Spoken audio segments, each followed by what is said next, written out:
I think that the most important, one of the most important, not the most, one of the most important things to have a successful relationship is compatibility. Compatibility with the person that you are in relationship with. And there are a few things that I want to say about compatibility. And the first thing that I want to say about compatibility is that you cannot always tell how compatible you are with somebody at the beginning of a relationship. When you are in the dating stage, when you move from the dating stage into the courting stage, when you move from the courting stage into the negotiation stage and the engagement stage. So these are old-fashioned words, but they actually are still really relevant today as you build the foundation to have a solid, happy, healthy relationship with somebody. And you cannot skip over these different stages that you need to go through. Because if you do, you will not necessarily be able to judge, perhaps for quite some time, whether the person is compatible with you or not. So there are three aspects that have to be in congruence when we meet somebody, and they are head, heart, and hormones. So your head, you have to use your head. You have to, be intellectually compatible with the person that you're with. That means you need to probably have a similar IQ. You're not going to sit down and give them an IQ test. It's just like, are you going to be able to talk to this person? Are you on the same kind of level? Then you'll need to feel that warmth and love and generous connection through the heart with somebody, and that is different than feeling sorry for somebody, feeling pity for somebody, thinking that you can improve somebody, thinking that they'll get better if you stay with them and they'll fulfill their potential. You take them as they are at this moment today. That's so important. And then thirdly, the hormones. You do need to find this person attractive. Now, these three things come along at slightly different times sometimes. So you could meet somebody, for example, and you don't feel particularly attracted to that person in the first instance. And then as you get to know that person, there's something about them that just turns you on. It can happen. And equally, it can happen the other way around. You meet somebody and you're so physically, the chemistry is so powerful between the two of you that it's just like, oh, I don't even care about the other things. How many people have had that experience? It's like, oh gosh, this is just too good. I feel too attracted to this person to even think about anything else.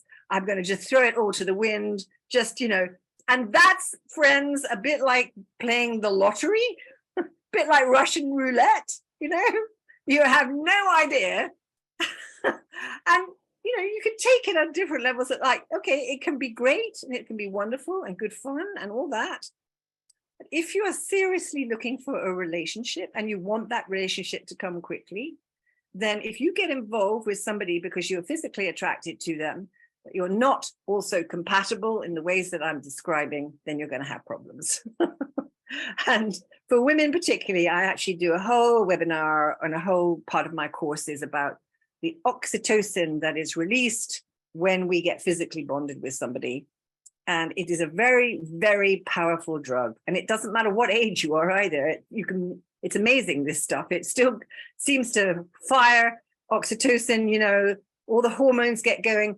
Even when you get into the 60s, which is my age now. Marvelous. It's wonderful. It is. It's such a wonderful, beautiful thing. This attraction between the sexes or between the same sex, if you're that way inclined. I mean, it is one of the most beautiful things about life. And I think that's something I always like to emphasize in these short webinars, which is that, relationships are amazing. And, you know, you want to have relationships in your life. You want to have one relationship if that's what you want in your life. So compatibility. So what happens in relationships is that after a while of being together, then you're able to see whether you are truly compatible. So it is wise, it is prudent, it is sensible if you're going to really have a future successful relationship that you don't rush into getting into a state of a committed relationship, that you really allow yourself time to get to know the other person. And so for that, you know, there are things that you can actually do. You can meet each other's friends. You can get to know each other's lives. You can go to each other's workplace. You can meet each other's families. You know, all of these things. You can go out on double dates with another couple of friends, and you can do these things a lot, as well as doing different activities. So you get to see your potential partner in a whole lot of different situations. So chemistry and connection, yes. Chemistry and connection, they both have to be there. And sometimes the connection part needs time. You know, so you may, after a certain point of time, you may enter into a physical relationship, and that's completely fine. And that's part of it too, because you do want to see at a certain point whether you physically connect together. That's such an important part of a relationship.